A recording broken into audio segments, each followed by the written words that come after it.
Hello and welcome back to VGC. You're watching our review of Ghost of Tsushima on PlayStation 4. This review was initially written by Jon Bailes and transcribed for video purposes by me, Steven McInerney. Riding through the lush fields of Tsushima Island, we draw near a fox den. Its occupant emerges, then hops away, yelping for us to follow, and then leads us to a small stone shrine turned into a rocky alcove. We dismount to offer a prayer and pet the fox. It's a welcome moment of serene respite from our bloody war against an invading Mongol horde. Hours later, as we approach Ghost of Tsushima's finale, we've replicated this ritual 16 times in 16 different locations. See fox, follow, pray, pet. The sense of spiritual replenishment has long since waned, and we continue to indulge our vulpine friends purely for the reward of extra charm slots on our sword. Completionists will need to find 49 of these Inari shrines. Sucker Punch's samurai adventure has a habit of dampening its magic with excessive repetition.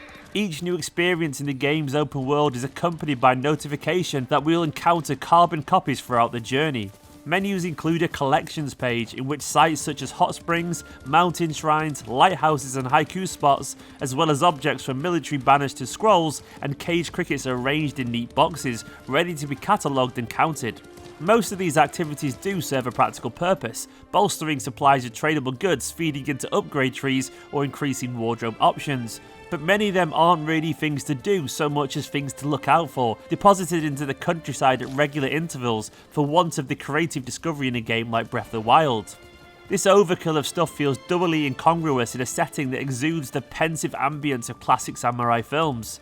Ghost isn't always the most technically advanced title in terms of sheer visual detail, but there's careful artistry in its vision of feudal Japan, most striking in its use of colour, dynamic weather and haunting soundtrack.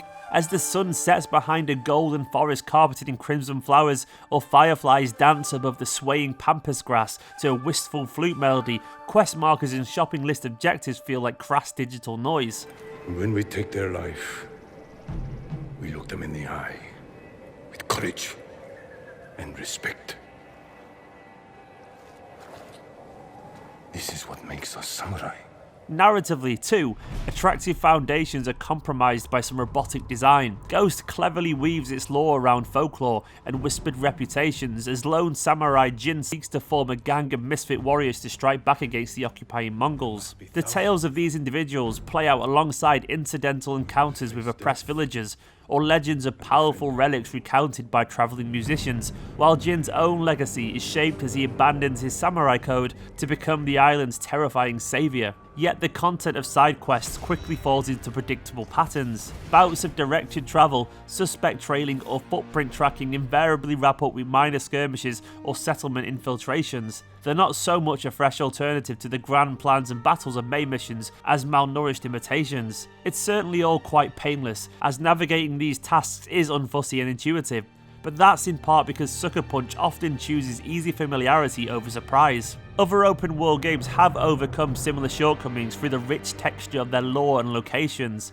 In Ghost, for all its tonal subtlety, the glimpses of everyday life and social frictions never truly accumulate into a substantial sense of place. The central relationship between Jin and his honour-obsessed uncle is compelling, but dialogue is often overly plain, and side characters reduced to singular motivations. There's little here of the Witcher 3's contrasts of tragedy and humour, or skillful intertwining of stories. Plus, for all its beauty, the environment in Ghost is absent of a sense of mystery. There are few major landmarks, while villages and outposts are furnished with copy-pasted structures. And although there's distinct scenery for each of the island's 3 regions, it is just that, scenery. Some rudimentary climbing aside, there's no need to consider your terrain, nor will you stumble upon hidden cavernous interiors to mine for treasures. Exploration misses the diversity of Horizon Zero Dawn's world, or the architectural wonders of recent Assassin's Creed games. With all this, once we'd emerged victorious from the climatic battle that rounds off the first region, it was hard to muster enthusiasm as the map for the second filled with new quest markers. And yet there is a force that drives the game forward into its later stages. Ghost jolts to life whenever Jin unsheaths his katana and enters combat against the Mongol horde. In tune with Jin's controlled samurai training, every fight in Ghost is a dance of measured ferocity, demanding bravery but punishing recklessness.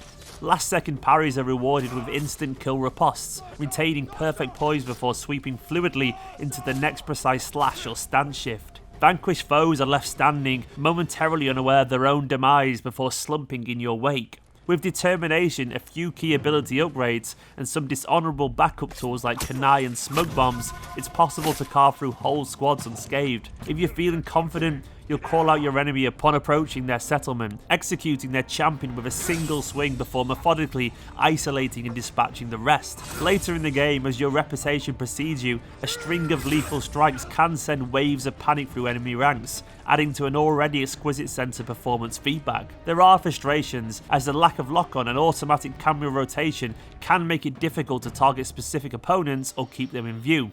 And repetition is still an issue, with a fairly small range of enemy types and a lot of flat, open battlegrounds. Even the wonderfully tense, tightly framed duels, the closest thing to boss fights in Ghost, are a little too samey, yet the thrill of breaking a skilled opponent's guard or leaping off your horse into a crowd of stunned warriors never truly pales. Much of the time you'll be mixing up this direct confrontation with stealth, and apart from a few forced instant fail sequences, it's a fairly pleasing alternative. It competes with the draw of combat by sacrificing realism for simplicity and speed. In short, there's always plenty of cover, your assassin's toolset is easy to use, and the Mongol soldiers are as dumb as rocks. Especially later in the game, your ability to confuse and butcher these hapless fools with their one-dimensional patrol routes, short attention spans and muted sentry range is perhaps more comical than intended.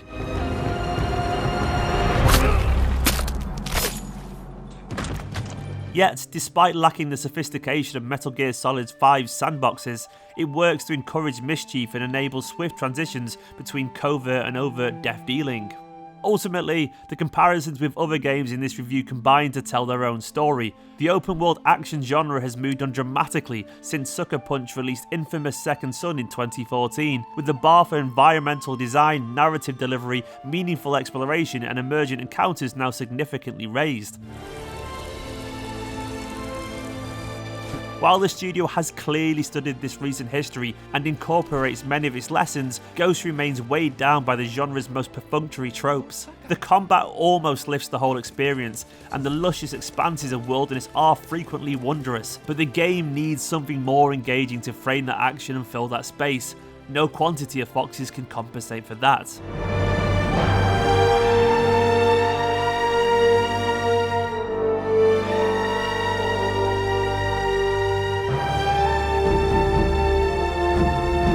Guys, that's our review of Ghost of Tsushima. Do let us know down in the comments what you make of this game, and go and check out some of our recent gameplay footage from Assassin's Creed Valhalla and Watch Dogs Legion. Make sure to hit that subscribe button if you are new to the channel, like this video, and we'll see you very, very soon.